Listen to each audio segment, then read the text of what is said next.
Olá, bom dia. Meu nome é Douglas Fischer, sou membro do Ministério Público Federal, Procurador Regional da República na 4ª Região.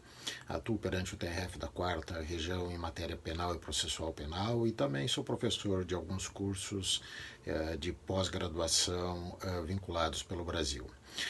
Gostaria de agradecer aqui à EMAG a possibilidade de falar com você sobre um tema que é muito relevante, que nós estamos debatendo hoje, que diz respeito às prisões cautelares e o problema desta pandemia que nós estamos enfrentando por conta do chamado Covid-19. Não há dúvidas nenhuma que as prisões cautelares, a necessidade, sobretudo, da prisão preventiva, deve ser observada à luz dos estritos dispositivos, das estritas disposições do artigo 312 do CPP.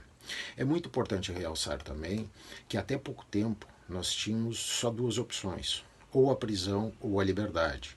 Com o advento das alterações legislativas introduzindo as chamadas medidas cautelares diversas da prisão, no artigo 319 do CPP, nós tivemos várias outras oportunidades e agora nós temos um leque de opções em que são possíveis fixar não apenas a hipótese de prisão preventiva ou liberdade pura e simplesmente, mas medidas cautelares, e elas são as mais variadas possíveis. Dentre elas, há a chamada prisão domiciliar, que pode ser acumulada com fiança, pode ser acumulada com monitoramento eletrônico e várias outras circunstâncias.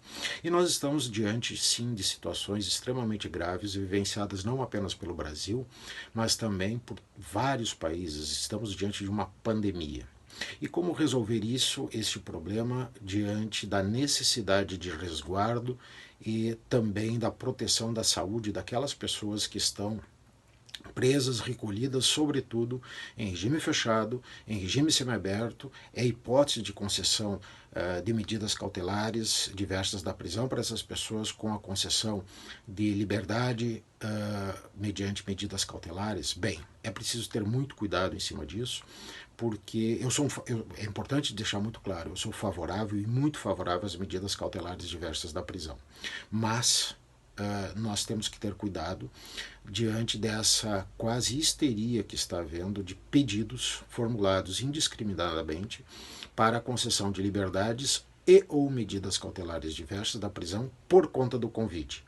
Da Covid-19, ou seja, uma alegação mera e simplesmente dizendo há uma pandemia e, portanto, nós temos que conceder a liberdade para as pessoas. Não é bem assim.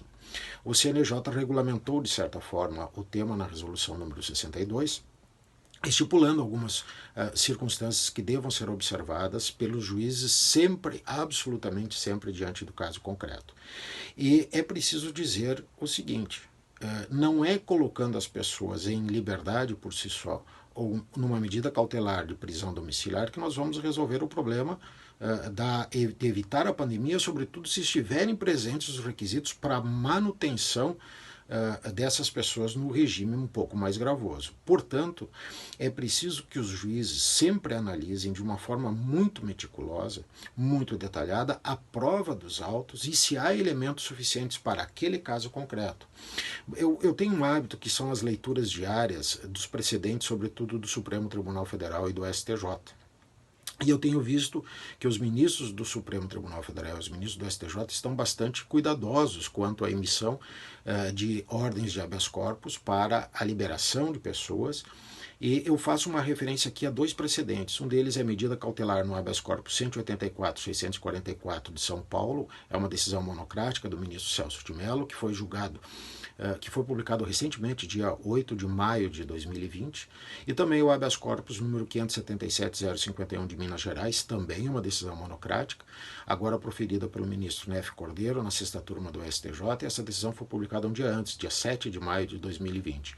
Em ambas as decisões, os ministros reconhecem que é preciso ter muita cautela e é preciso demonstrar que naquele estabelecimento prisional há, sobretudo, dois requisitos para a concessão da liberdade. Primeiro, que exista a indicação objetiva de um foco de possibilidade de uma contaminação das pessoas dentro daquela localidade. E segundo, que haja que aquela pessoa esteja dentro do chamado grupo de risco que, se pegar esse vírus, possa trazer um perigo para a sua saúde. Então nós precisamos ter muito cuidado quanto a isso, nós não podemos tratar isso de uma maneira muito genérica e encontrar nessa possibilidade uma tábua de salvação, entre aspas, obviamente, para que nós comecemos a deferir medidas cautelares de uma forma quase que indiscriminada para aquelas situações que reclamam a prisão preventiva. E nesses casos é bastante simples, até, embora saibamos dos problemas carcerários que nós vivemos hoje em dia, mas é bastante simples para evitar a entrada deste vírus para dentro dos presídios, fazendo-se um isolamento máximo e evitando contatos de pessoas de fora com as pessoas que estão lá, nós teremos de início uma ideia para esta prevenção. Mas claro, o tema é bastante complexo, estou aqui com muita alegria podendo fazer essa advertência, não defendendo, obviamente, que não se concedam liberdades diante dos casos concretos, mas não devemos ter aquilo que é fundamental. Se há requisitos da preventiva e ela já foi determinada, que não foi determinada uma medida cautelar diversa da prisão nos termos do artigo 319, não será por si só essa circunstância prevista agora desta pandemia que ensejará automaticamente a concessão quase que indiscriminada, como pretende alguns, de soltura das pessoas que estejam recolhidas em estabelecimentos prisionais. Eram essas considerações que eu gostaria de fazer. Muito obrigado pela oportunidade.